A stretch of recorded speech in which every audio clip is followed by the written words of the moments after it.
Coming up on Smart Tech today, Dan Moren is here, and we've got a lot to talk about, particularly from Amazon. There's a new conversation mode for the Echo Show 10. Some Echo speakers are actually able to detect when there are people in the room with ultrasound. ALEXA can help you figure out what you should have to eat, and the company has released some new smart switches. Plus, we talk about drone delivery, walking in, grabbing a coffee, and walking out, the FCC's decision to let people text 988 and what that means. Plus, we answer some questions and share our picks of the week. Stay tuned for Smart Tech Today. Podcasts you love. From people you trust. This is TWiT.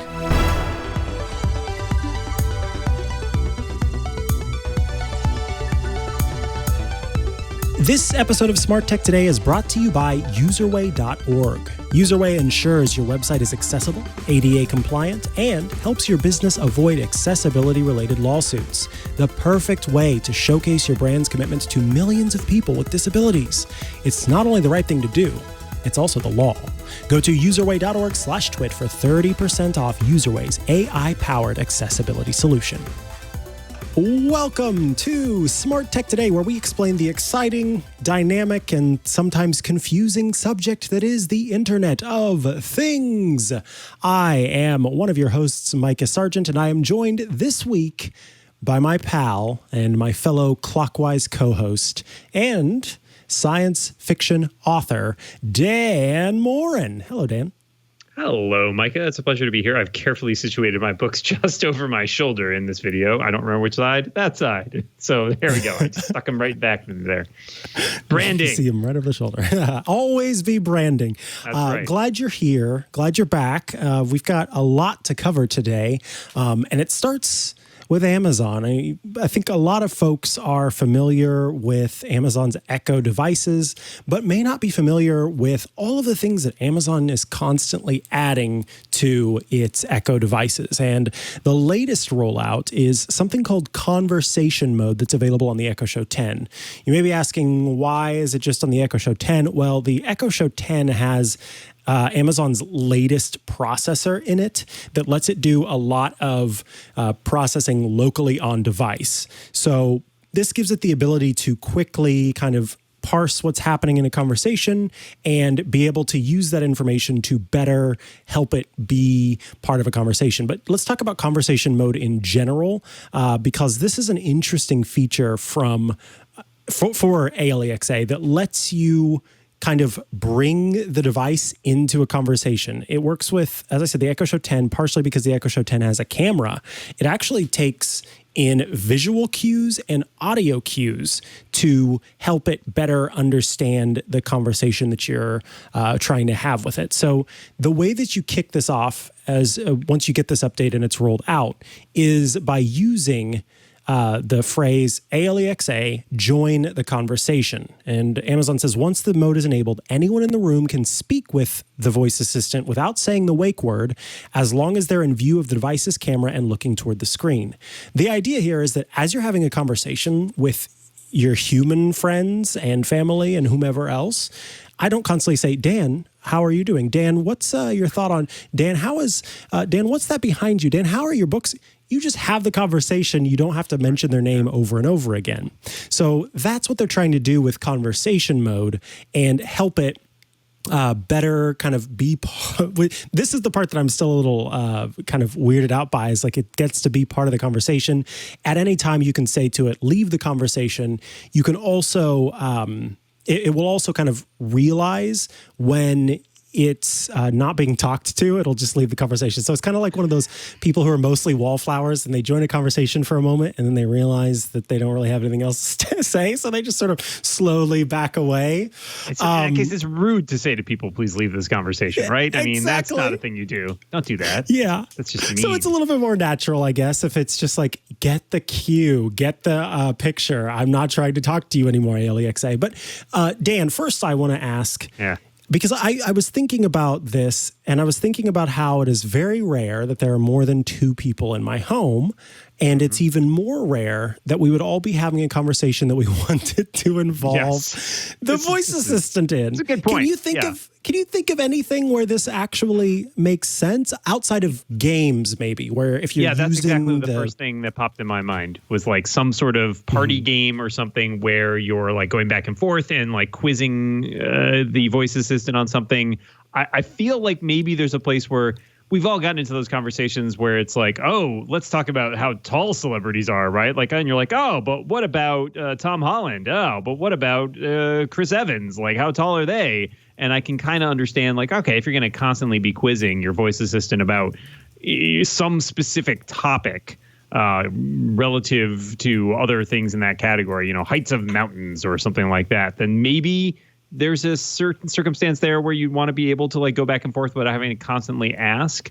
But I agree that I find it a little bit tougher. The other thing that comes to mind actually as I'm thinking about this is the main thing my wife and I use our voice assistants for in the kitchen is adding stuff to our grocery list. So maybe if you have a situation where you're planning on, let's say planning Thanksgiving dinner, for example, and you're like, hey, voice assistant, remember, like, let's add turkey to the list. And somebody else goes like, oh yeah, and add these ingredients for stuffing. Oh, and add these green beans and add the, like maybe there's a circumstance for that, but it does feel more niche, I think. Yeah, I like that because there have been times where I would want to be joined by another person in planning that shopping list. Here's the thing about this is that Amazon typically does a really good job of giving some examples of ways that you can use these new skills.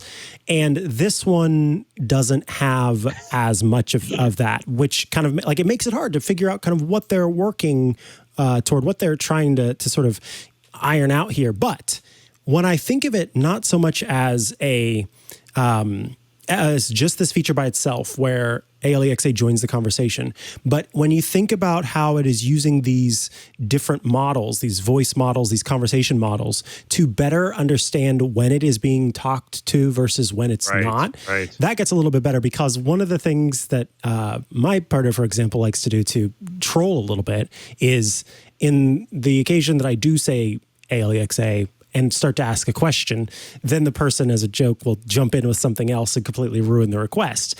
And, I guess request jacking would be the best thing. So if it becomes more aware of when it is actually being talked to, the voice that's being used to communicate with it, and how that can all work together to make a better conversation, then I could see this being that good. Makes more sense too, because how many times have you started to like ask your voice assistant for something and then you like turn to somebody else, you're like, wait, was it wheat bread you wanted or white bread, right? Like, and it's like now the voice assistant has like transcribed. I have a number of great things on my shopping list, which is connected, as I said, to this, where I got frustrated and started like telling it to add things, and maybe have used some choice language at times, and it ended up in the shopping list, right? Where it's like, buy this, and then a bunch of swears after it because I just got frustrated. And it's like, it should know perhaps to stop listening at that point. So I wonder if that's a great point. Like, wonder if there are cues it can learn when it's like, oh, I can tell that they've paused this request and are now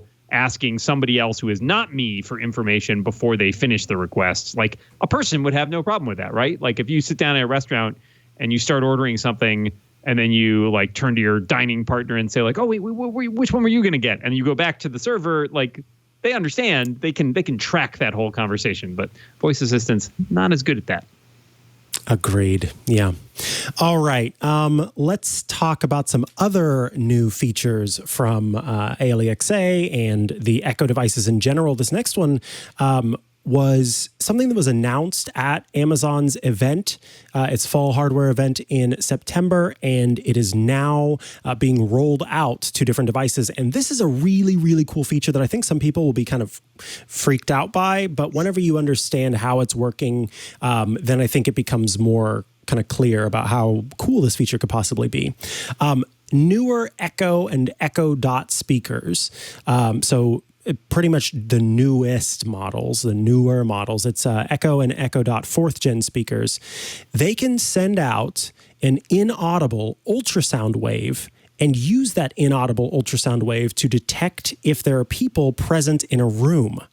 you use this feature to set up some different routines for occupancy. So you can say, when you detect a person in a room, then turn on these lights, or when it doesn't seem like there's a person in the room, then turn off the lights. You could have it, again, another option for sort of a troll feature is have it start playing something whenever somebody walks into a room. Oh yeah, I need walk-on music for sure. Right? Exactly. Wouldn't that be great? Yes, 100%. And what I like about this is it doesn't require you where the infrared does require you to be going like this every once in a while so that it can see that you're in the room. The ultrasound can be emitted at any time to check if there's a person in the room, and then use that to help it figure it out. Now, it's passive, yeah. Exactly. So it says the feature is similar to the motion sensing that Echo Show devices have, which I've noticed my Echo Show 10 that I have in my kitchen. If I walk toward it, the screen turns on, and if I'm not around it, then the screen is off. And because, of course, these speakers don't have cameras, they just detect movement by emitting the sound that bounces off of objects and travels back to the microphone, and then it can use that to figure that out. Now, Google, according to The Verge, uses similar technology in Nest displays and its Nest Mini speakers, but it uses that to depending on how close you are to the device, to kind of figure out where you are to the display or the speaker, and then show different stuff based on that. So this is awesome because it's, for me as a person with many a smart home device, this is just another way to have that technology, that sensor available to help me further sort of automate my home. Now, you access all of this stuff in the ALEXA app. I have not set this up yet. This was November 12th. This article came out, so the feature would have been rolling out a little bit. And I usually take some time before I check to see if I have it. But it was only recently, pro tip, people might not know, that Amazon made it so that if you do have devices with front-facing cameras, now you can actually use those front-facing cameras, like on the Echo Show 10 and 8, as a camera in your home. So if you need to, you can access that camera and actually see through it from a different device. What's kind of cool is that they've really set up this in terms of privacy and security. You have to do it. There's no way to do it remotely, like from an app or from the app or anything like that. You have to do it on the device itself. And then there are protections in place where it'll play a chime before it starts, and it shows kind of on the screen, hey, somebody's kind of looking through.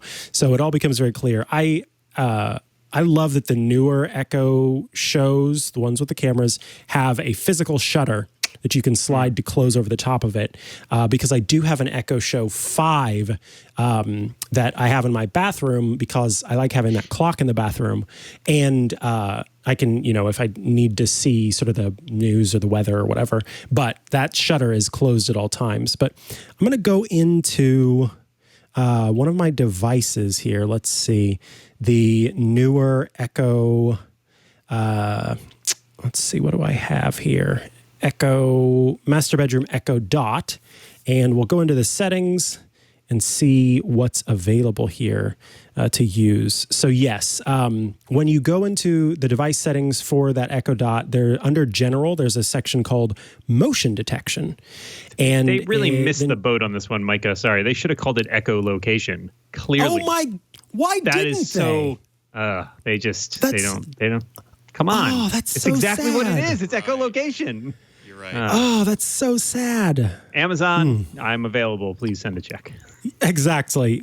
You need to. So it says some Echo devices can detect motion in a room with ultrasound technology. Occupancy routines and some ALEXA features rely on motion detection to determine whether a room is occupied. You turn it on. Some Echo devices emit ultrasound and use the device microphones to detect motion near the device. It interprets that motion to mean that someone might be in the room. It's designed to detect major motion, such as walking around the room, so it might not detect minor motion, such as waving your hand. Okay, so this is good to know. A routine also can start when no occupancy is detected to turn off the lights when the room is empty. So it sounds like this is a bit of a feature that is not exactly what I was hoping it would be, because it is determining, I thought it just could kind of tell the difference between a human body and the way that ultrasound bounces off of a human body. But it's more that when you're moving around, then it can hear the difference. So I wonder if a fan in the right place could potentially mess this up and make it so that you couldn't hear. As far as privacy and security, it says the use of ultrasound for motion detection occurs on devices and occurs on device and no audio is sent to the cloud. After motion is detected, your device then sends a signal to the cloud so that the feature you've enabled can function properly.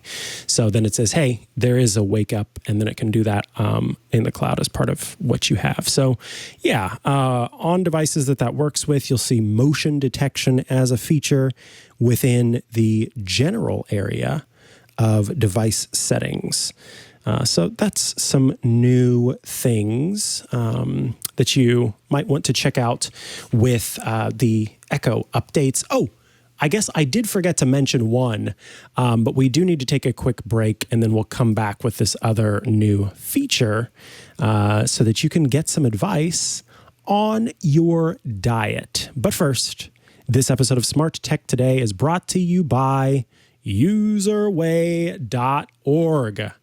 What is UserWay? Well, it is a way to make your website more accessible. It's something that all of us here at TWiT have certainly connected with in terms of how important it is that everybody can access your website online and can make use of the services that you provide. Every website, without exception, actually needs to be accessible because every website is a public entity. But also because it's just the right thing to do. UserWay has an AI-powered solution that tirelessly enforces the hundreds of WCAG guidelines. If you have had to make your website compatible using those guidelines, you'll be very familiar with WCAG. With just one line of JavaScript, UserWay can achieve more than an entire team of developers, which will make your website accessible. And that's important because that process can be incredibly overwhelming. But UserWay's solution makes it simple, easy, and cost-effective. So check out their free scanning tool to see if your website is ADA compliant.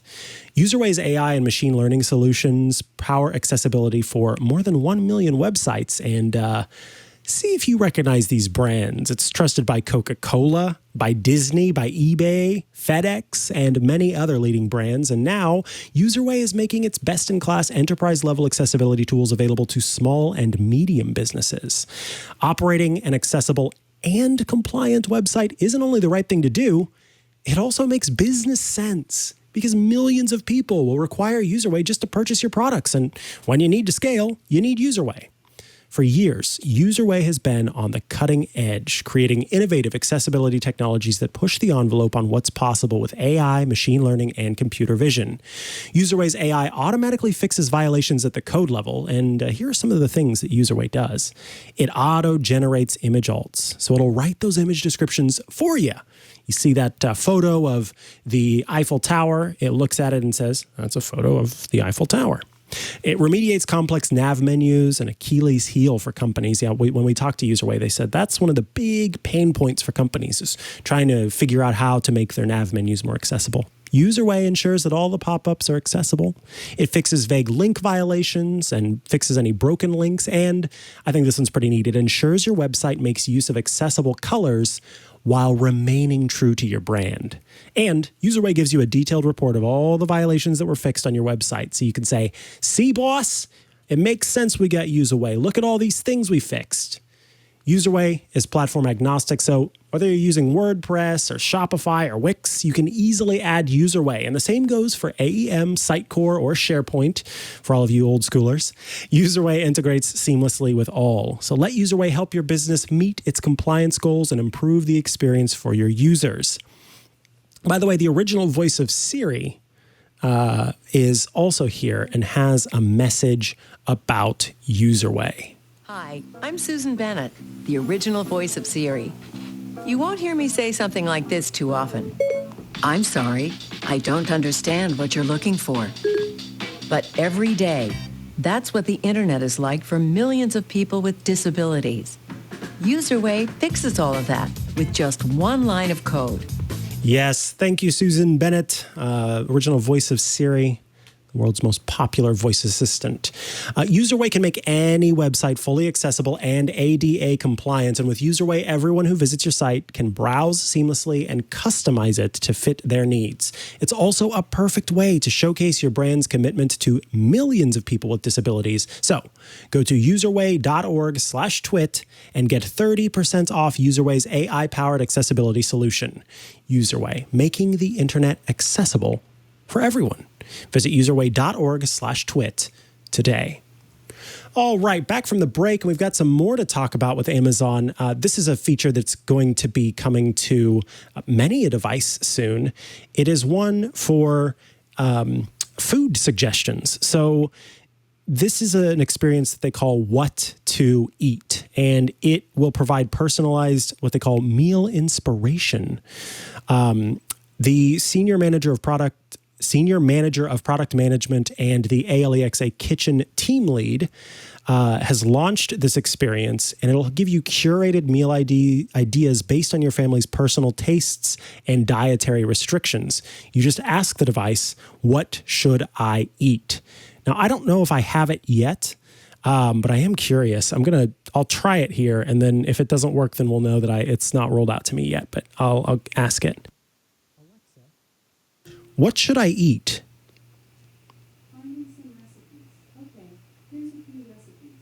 Okay. I don't know why it's going from the Echo device down the hall instead of the one that's behind me.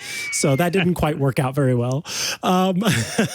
Anyway, the idea here is that you can actually tell ALEXA over time what your meal choices are typically and what restrictions you might have in your diet. And then it also, if you use the recipe features of ALEXA, then it will help with that. And we'll use that information as well. So this is, I think, a particularly a good feature for families who may make use of this.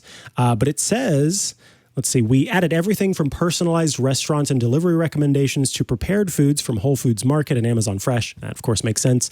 Meal deals from Domino's Pizza, Blue Apron meal kits, and delicious recipes from All Recipes, Tasty, Epicurious, and more. Whether you're looking for some quick inspiration or planning meals for the week, ALEXA is now your home base for tailored food inspiration. Sounds to me like a brilliant advertising brilliant place to advertise, more so than anything else. But I do hope that it is using some sort of dietary science as part of this. You're going to take some order pizza every night. Right, exactly. Here's a coupon for Domino's. Here's a coupon for Domino's. Would you like to order for the 6th night in a row? I'm not judging you. I feel like you're judging me. I feel like you're I'm judging. not. Yeah, just a little bit. What are your thoughts on this feature? Have you do you take any recommendations from your voice assistants?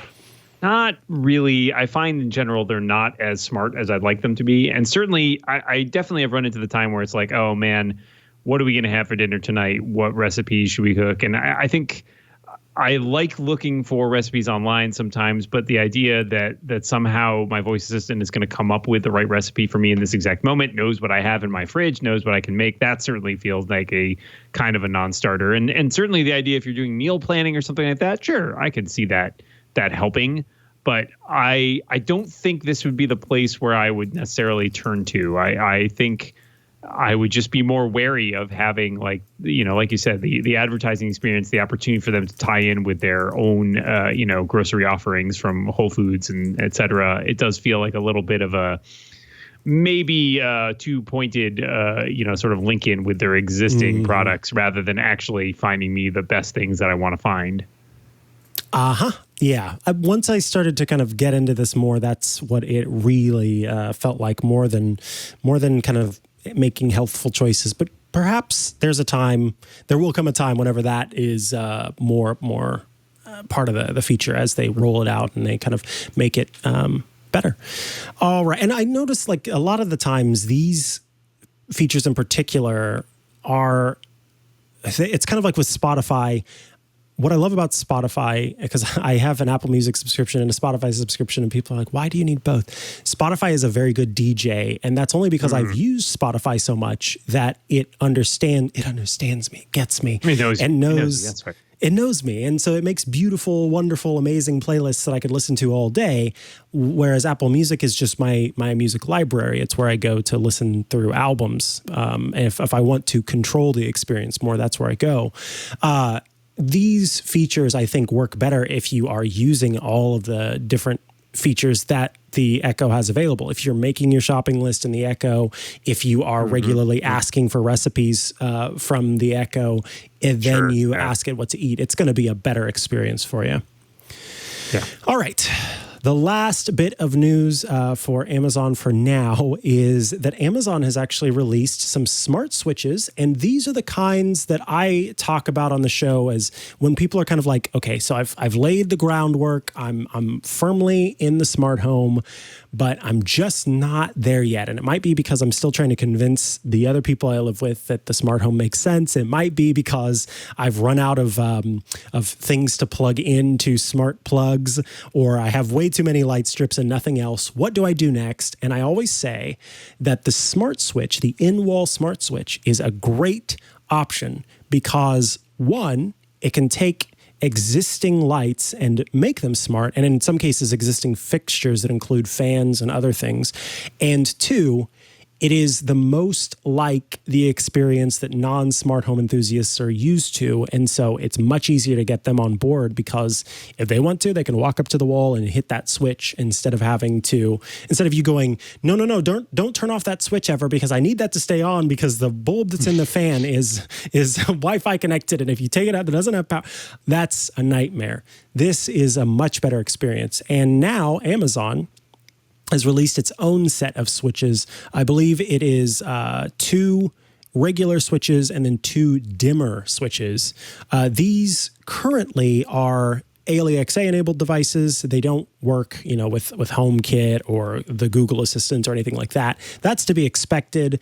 What is kind of cool about them is that they do have the kind of instant setup process. If you've got that, if you've got it set up where all of your ALEXA devices kind of share knowledge of your network, then once you get this plugged in, once you get this wired in and you give it power, it can pretty much instantly connect to your Wi-Fi and get rolling. These are Wi-Fi switches, so they will join the network as such.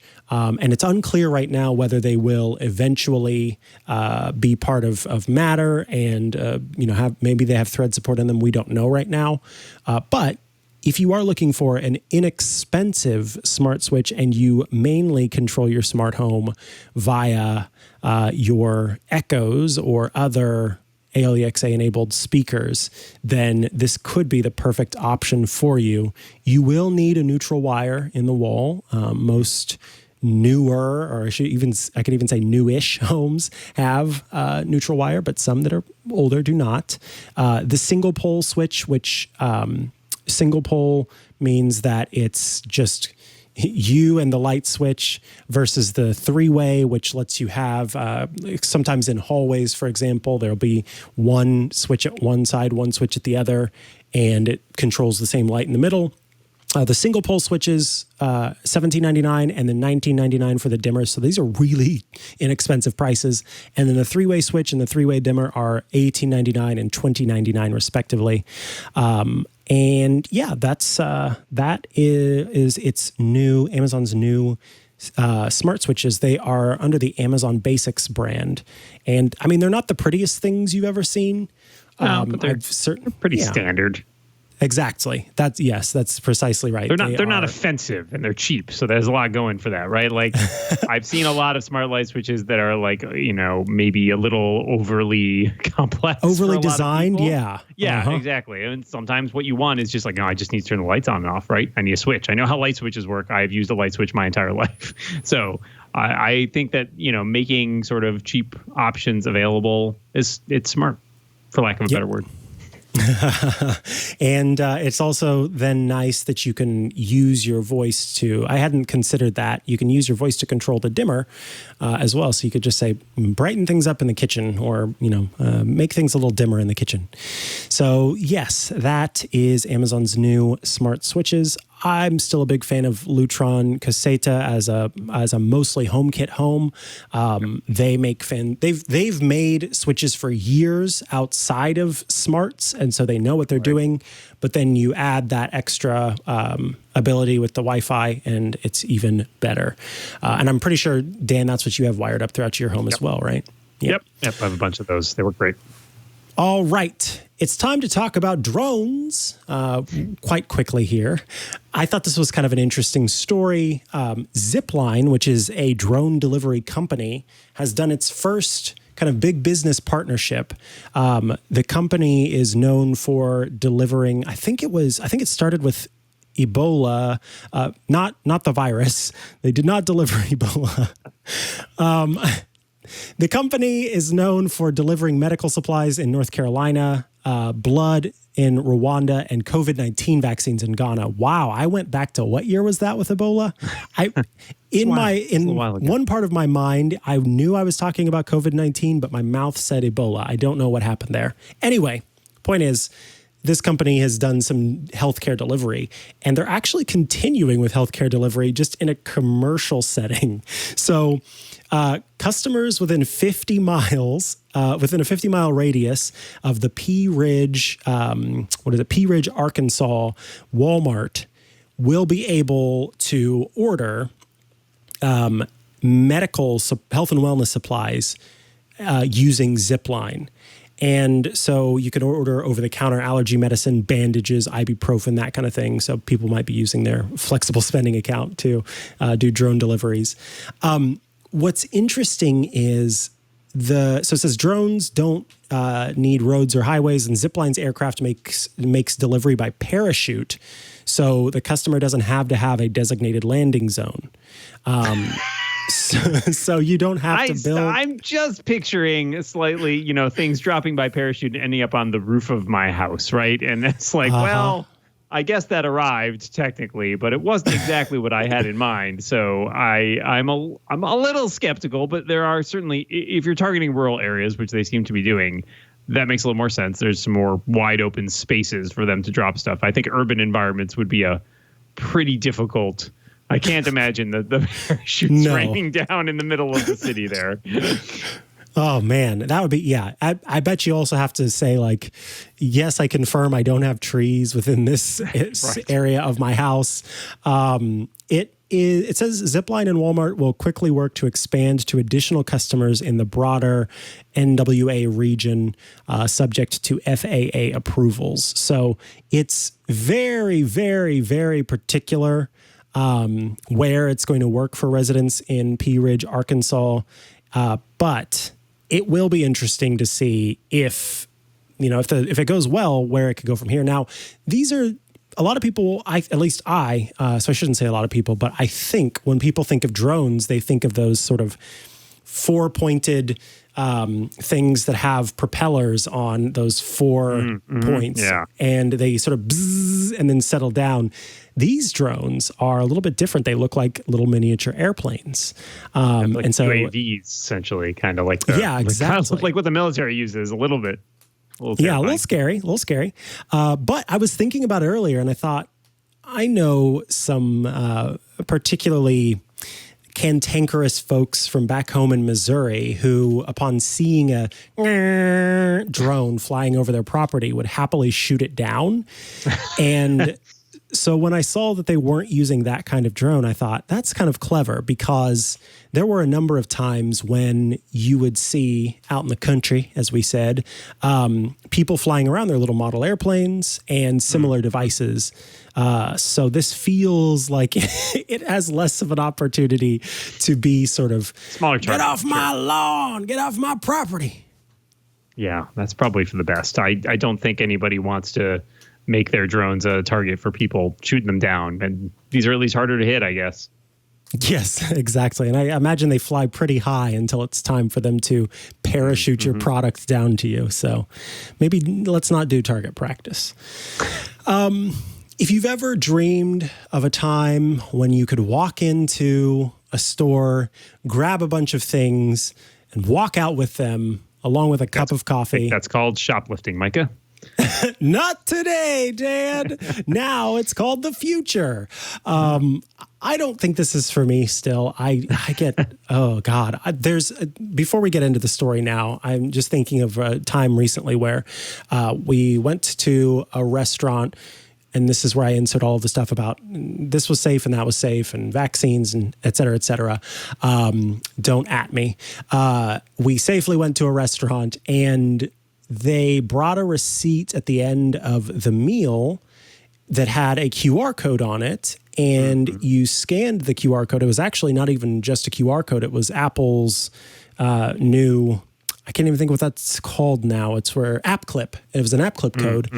Scanned that, and it downloaded a smaller version of the app where I could pay right there and leave the tip. And then afterwards, I just left. So instead of laying down your card and that dirty envelope, that dirty black folio thing, and setting it down on the table and waiting for them to come pick it up and take it away and come back with the 2 receipts and the pen that's also been used by 1,000 people, and none of that. You just scan, you pay, you leave.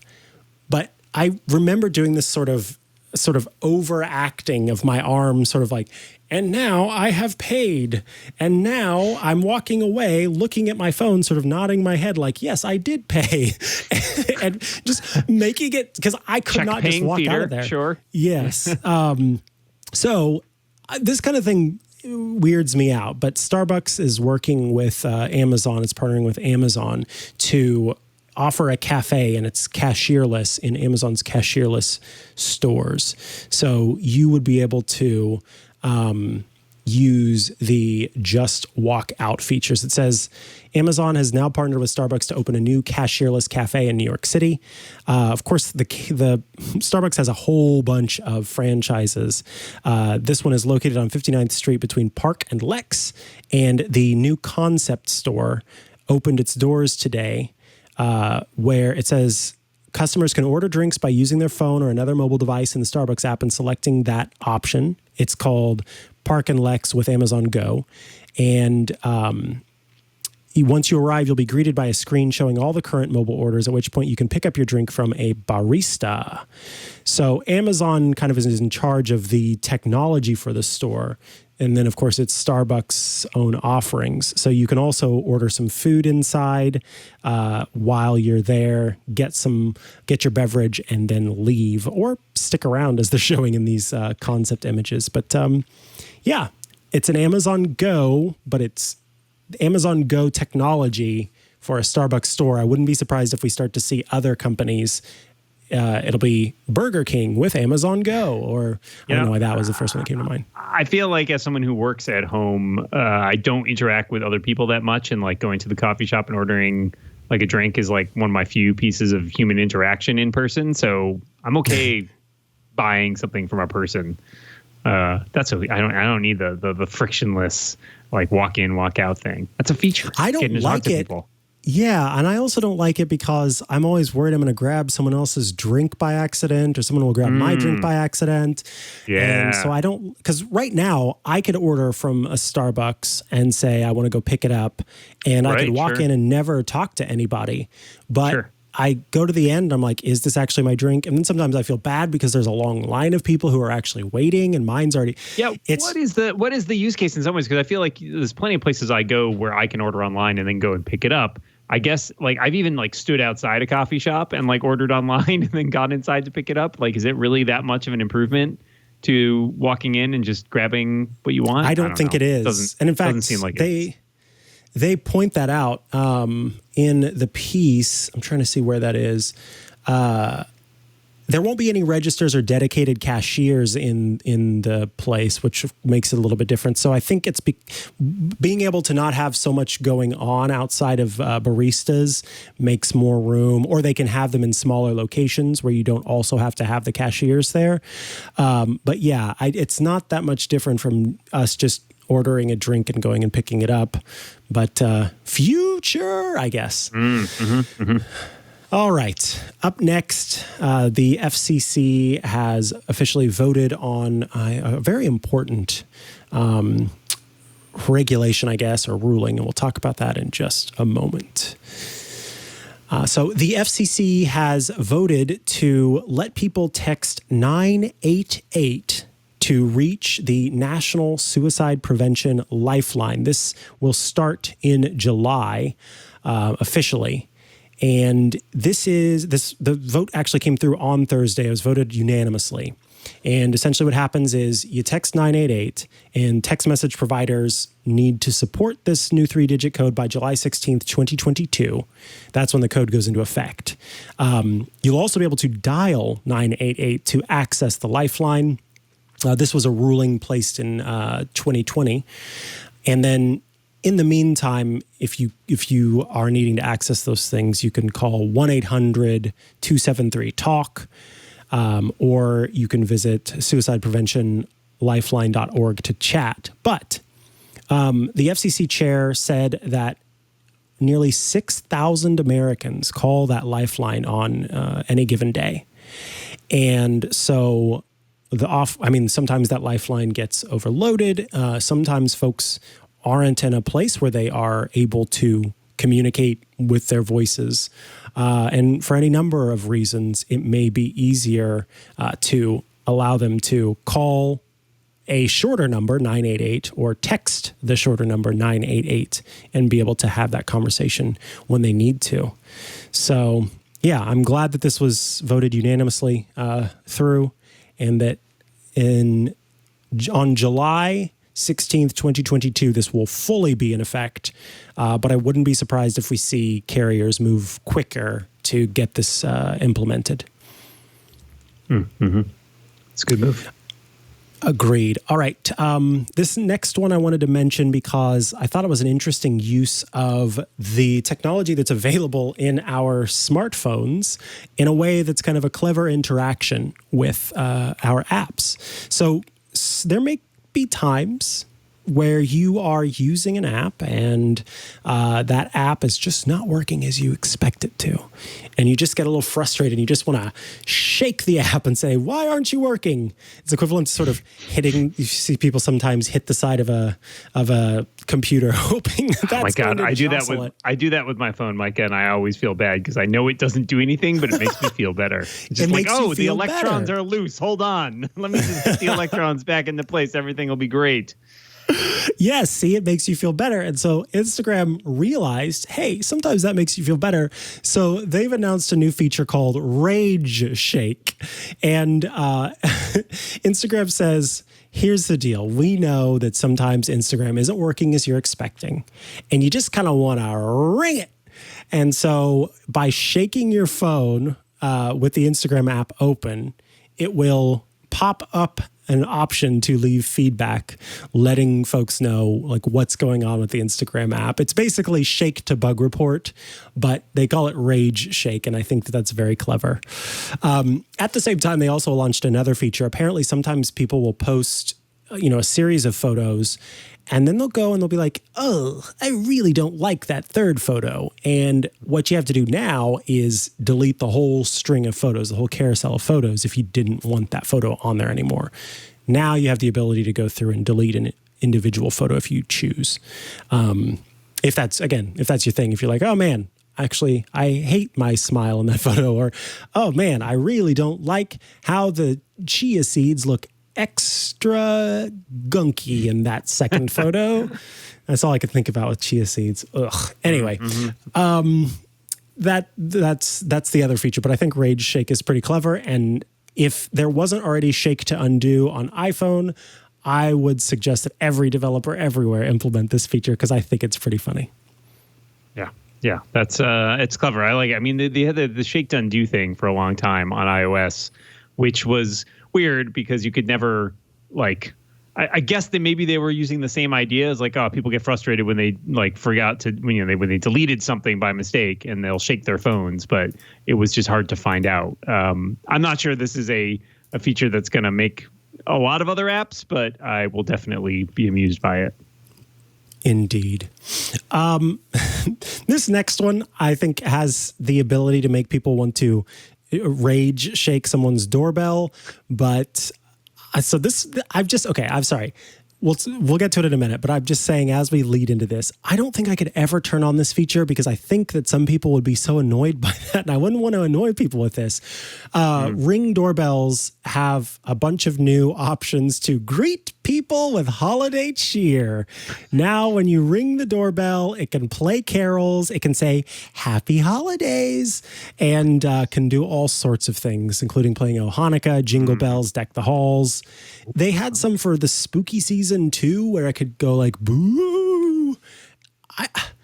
Am I alone? Am I being a bah humbug about this? Or No, I think if don't I was so. a delivery person, I would roll my eyes if I rang the doorbell and then the thing made some weird sound at me. I don't need my doorbell to talk to people. I don't think that's a feature I've been looking for in my doorbell. I feel that I want it to ring things and tell me when somebody's at the door. And beyond that, It's for me. Yeah. Yeah, exactly. This isn't a feature. I'm not here to amuse everybody else. If I were, I would just put speakers outside my house and play Christmas carols 24/7.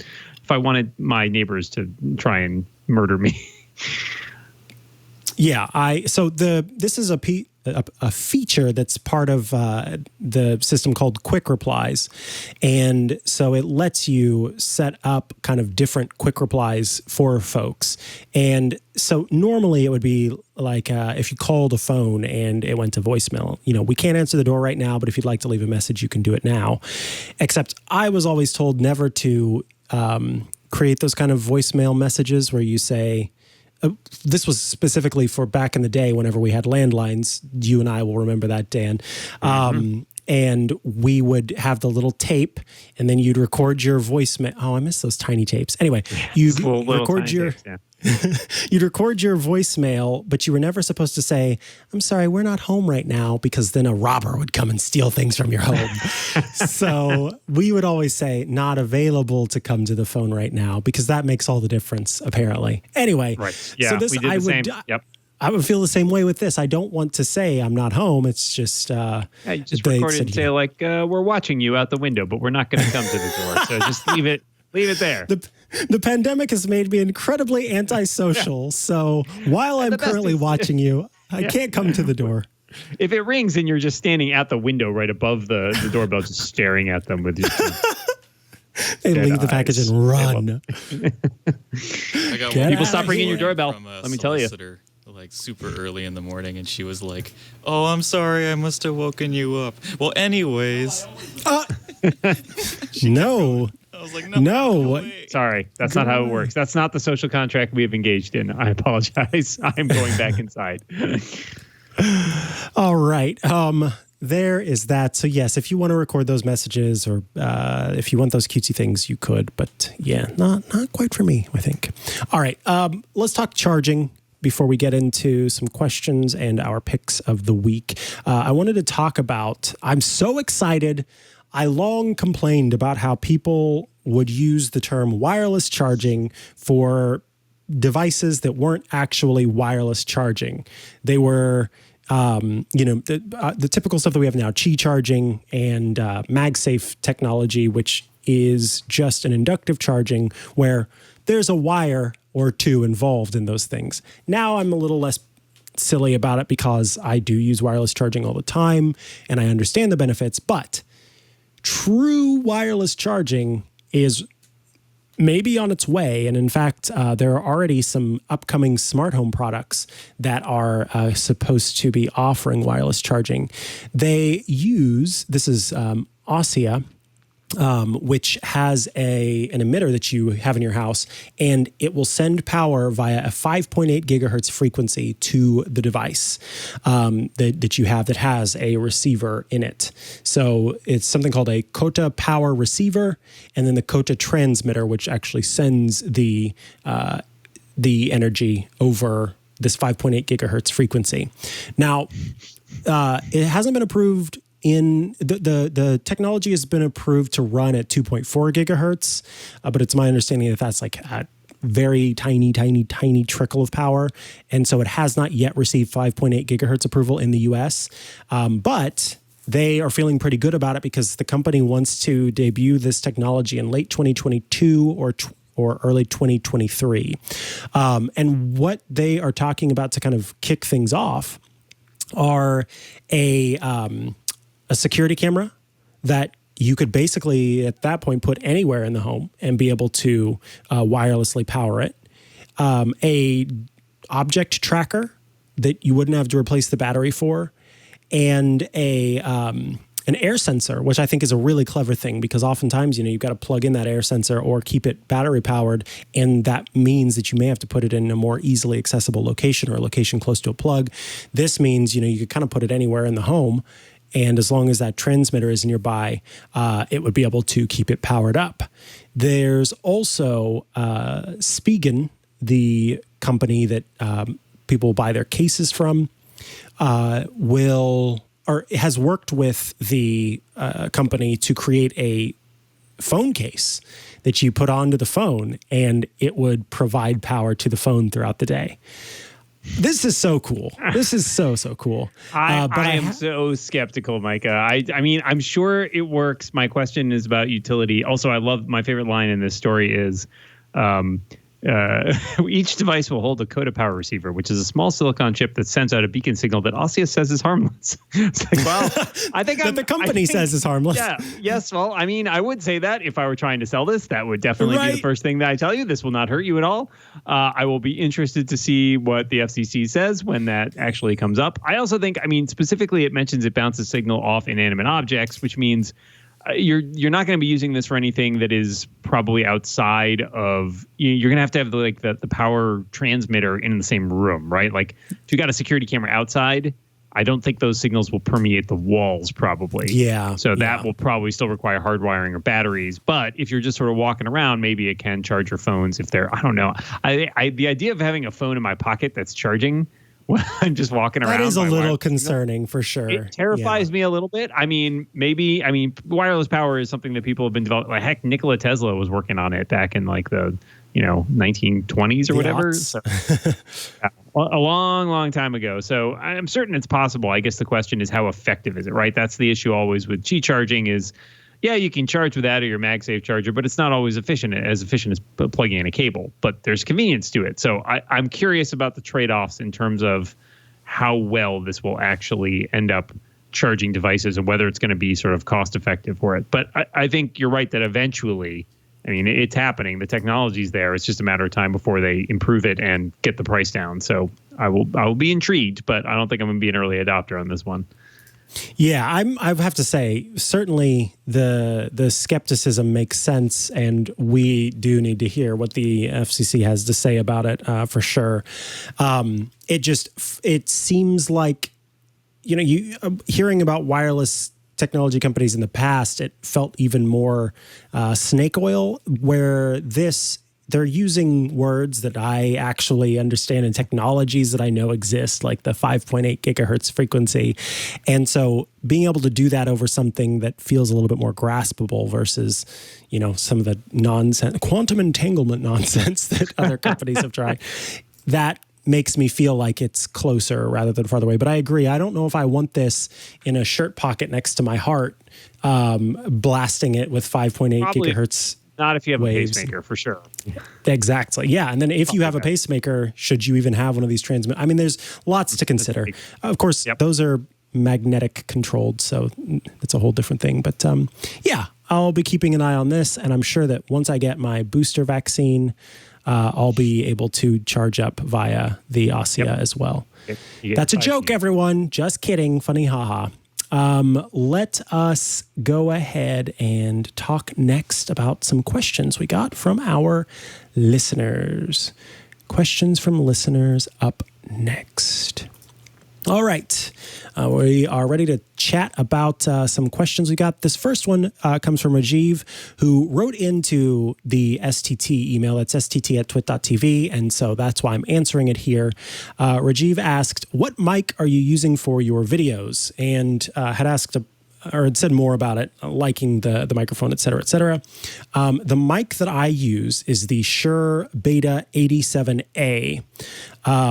It is a very nice microphone that I have used basically, I think it was whenever I was asked to join Clockwise with Dan Moren as his co-host back in the day. Did we make you buy a mic? Is that what we did? No. I just wanted to upgrade my setup at that point, and move to the XLR system, and so I ended up grabbing the Shure Beta 87A. It has I can't remember what what it's called. Let's see where it is here. It's a condenser mic, but that's not what the supercardioid pattern. So because it has a supercardioid pattern, it does a very good job of making sure that a bunch of room noise is not falling into the microphone. You really do talk down directly into it, and it feels and sounds natural with my voice. In fact, it says it's designed to capture brighter vocals with sparkling accuracy. And it's a common microphone for singers, for people actually performing. And as you all know, I like to sing while I'm doing the show. So no, that's not why I got it though. So yeah, Shure Beta 87A, the common microphone for TWiT folks. Remind me, Kevin, if you can remember, or if Burke's there. The Heil PR40, that's it. The Heil PR40 is the microphone that you'll see a lot of TWiT hosts and panelists using. All right. Jamie wrote in recently, how do you protect the HomePod Mini? Interesting question. Jamie says, love the show. I bought a HomePod Mini when they first came out, and in the last 2 months, my Synology router has started reporting attacks on the Mini. The following suspicious event was detected. A miscellaneous attack from this IP, and it says there are numerous IP addresses and the number of attacks keeps growing. Meanwhile, there are no attacks on my Echo device. I was wondering what you do to keep your HomePods safe. I was planning on buying more Minis, but now I'm not so sure. Thanks for any advice you can provide. So, Jamie, I looked into this, and my first thing is I do wonder if you are getting some false positives here for pings of your HomePod Mini, and that could potentially be the issue that you're experiencing.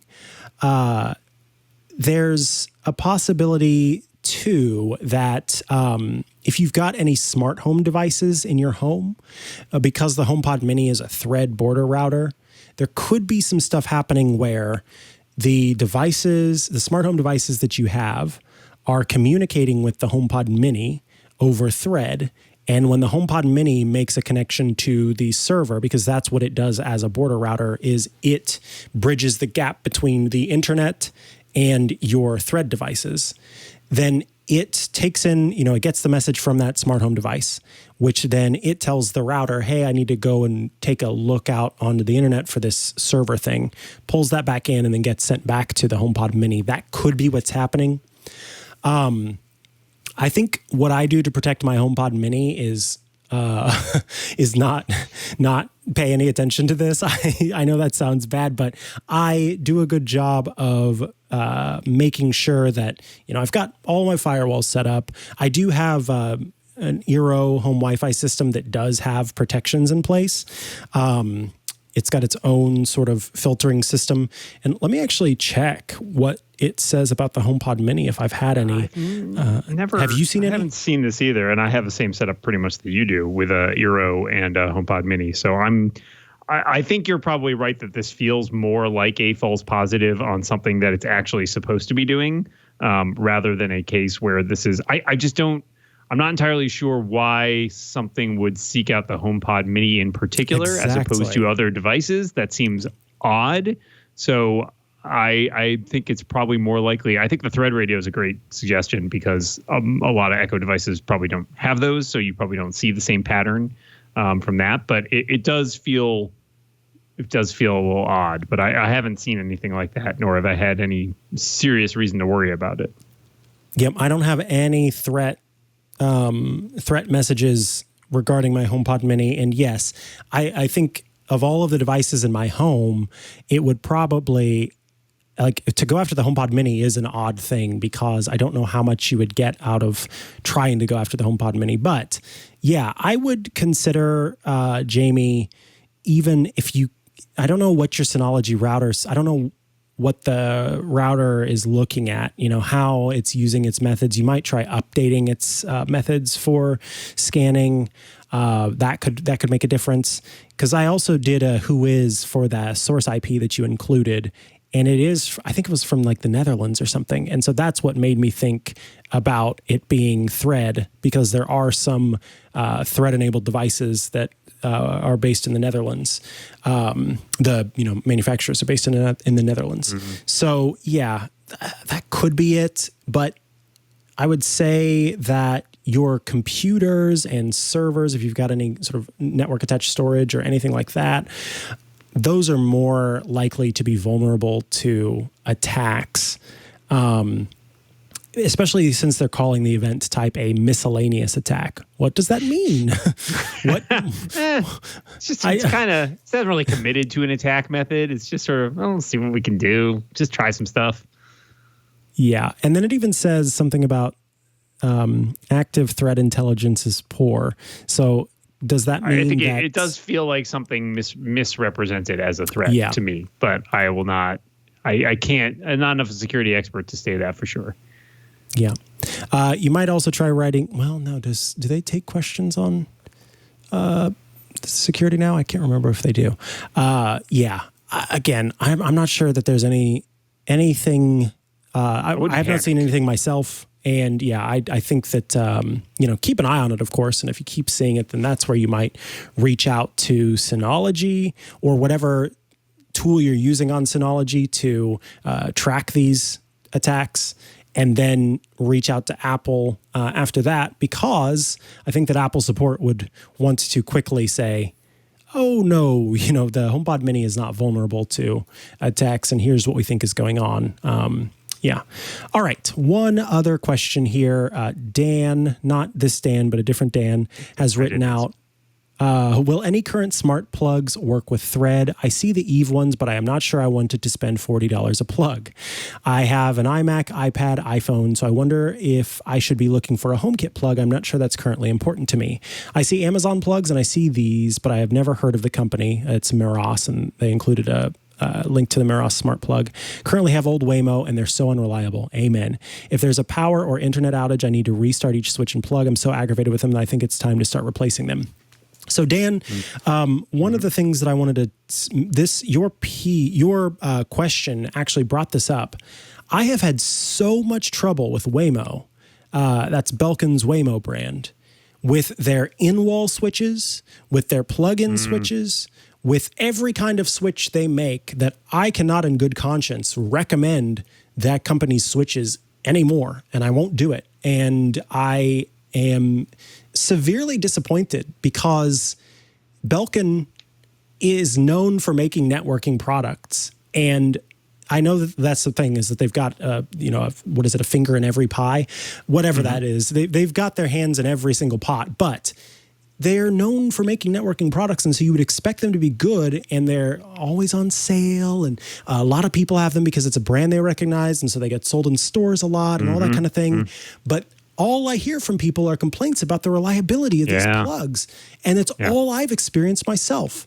So I've definitely had some issues with them as well. And I have my co-host Lex Friedman over at The Rebound has been swearing about his Wemo in-wall switches for a long time. They'll work and then they'll stop working, and you can't figure out why. And he's been I had such an issue where I won't even go into it, because same thing. And I bought this like 3-pack of 3-way switches from them, and then they just don't work. So I can't and don't recommend them in good conscience. But so I'm glad to hear that you're switching away from that. I totally understand why you would want to do that. I will say this, Dan, Meros is great. I've got several Meros products of my own. When I've talked before about, I always look up to the right when I talk about this product because it's up there.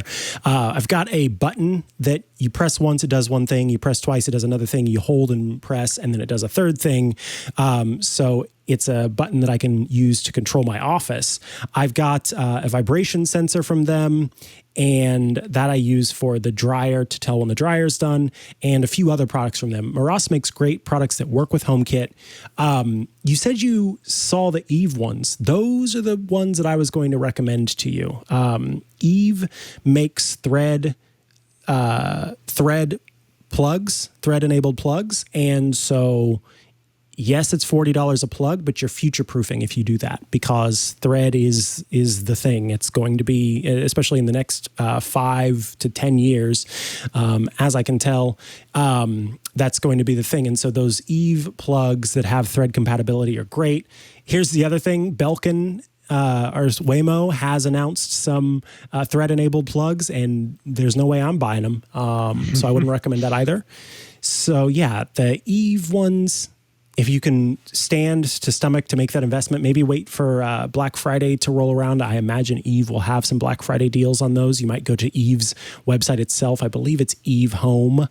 Let's see, evehome.com.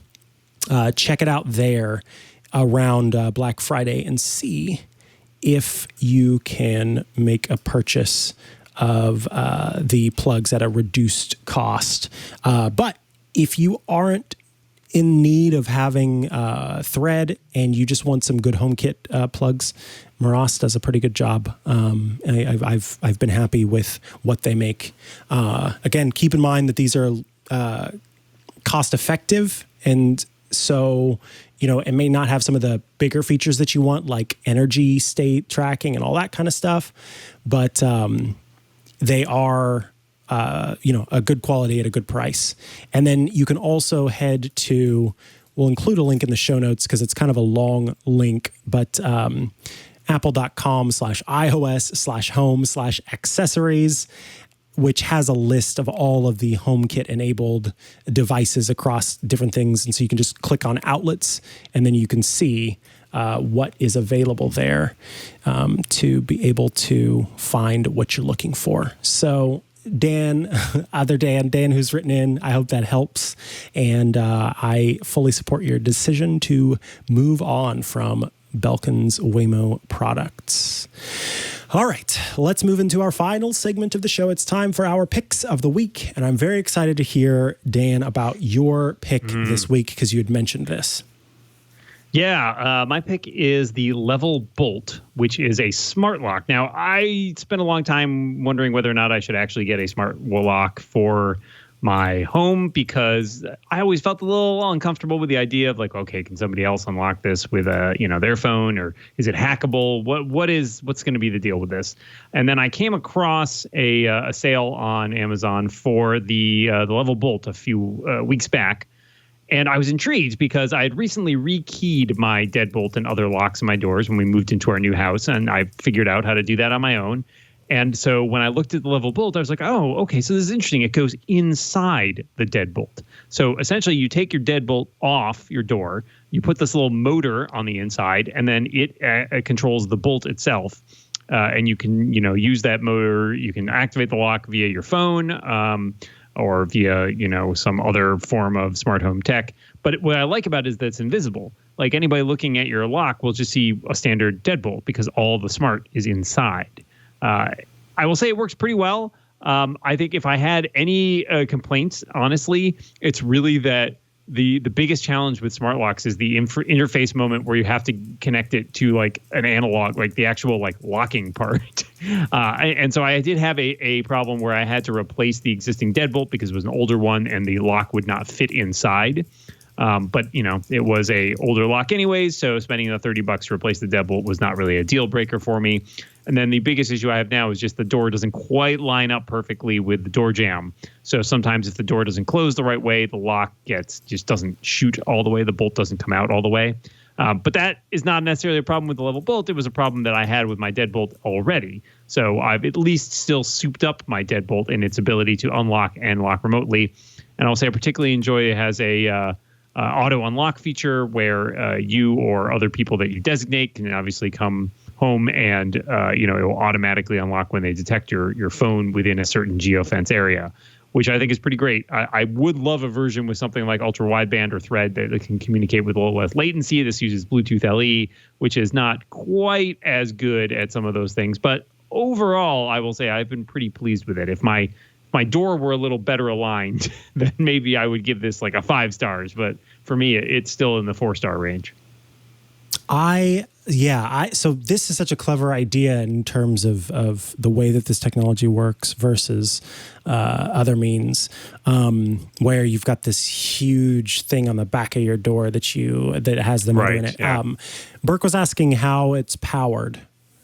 It has a battery in it. What's actually really clever about the way it uses is it's actually in the deadbolt itself. So you can basically you screw off the end of the bolt and the battery goes inside like the bolt cylinder, which is super cool. So yeah, I mean, somebody could take the battery out, but you still have to get the door open in order to do that. And so it's easily accessible, easy to replace the battery. And I think it should last a pretty long amount of time anyways. But yeah, I appreciate that they thought that through and were very clever in the way that they handled it. Yeah. This is actually the one that I plan to get when I move into a home again instead of a townhome. They do have a version. Yeah, they have another version that's actually like the whole deadbolt, including like the keyway and the thumb turn and stuff. So if you don't want to just replace your existing deadbolt innards, but want to replace the whole lock, they have a very nice, solution for that. And it's very understated. I think what's nice about it, like again, unlike a lot of smart locks you might see, it's not this big bulky apparatus. It's actually a pretty slick, like very convenient little lock. All right, $199. We'll, of course, include a link to that if people are looking for a way to lock and unlock their door with this clever technology. All right. The one I wanted to mention, as an iOS user, this may shock you. You'll never guess what he's going to say next. As an iOS user who has had Apple's AirPods Pro for a very long time, and now they're not working as they should, and so I don't wear them very often because one of them is complete click-pop nonsense. I know I can take them in, but the other problem is that unfortunately, one night I decided to let the dogs sleep in bed, and I was wearing my AirPod as I typically do when I'm asleep before I got the sleep pods, and it fell out of my ear at some point during the night, and I woke up and I couldn't find it, and finally I found it underneath the bed where the dogs have a bed underneath the bed that they can go into. And Henry had taken my AirPod and started to chew on my AirPod. And so if I were to take it in to try to get it fixed for the problem that it has with the sound, they would just say that it's the fact that it was chewed on that caused the problem, even though that's not the case. It's just the detaching mic inside issue. But at this point, I'd have to pay full price versus the warranty issue that would fix it. So that's why I haven't fixed them. I'm just waiting for them to come out with a new one. There's my story. Now I can talk about what I want to talk about, which is the Google Pixel Buds A series. So this little egg here has some Pixel Buds inside. I got this free when I got the new Google Pixel 6 phone. Google gave you a deal where you could just get some for free, which was awesome. And of course, I chose the green ones. Look at them. They're so pretty. So these have a nice sage green color. And what I like about these is that, and I think I showed these last week on the show, but not as a pic. They've got a little tiny bud on the end, and they've got this circular spot here that is the main bud that's actually a touch-sensitive surface, and then a little arm. And what I like is that they're very clever. There's, it's kind of hard to see. So if you're watching, maybe you can see this now. There's a G on it.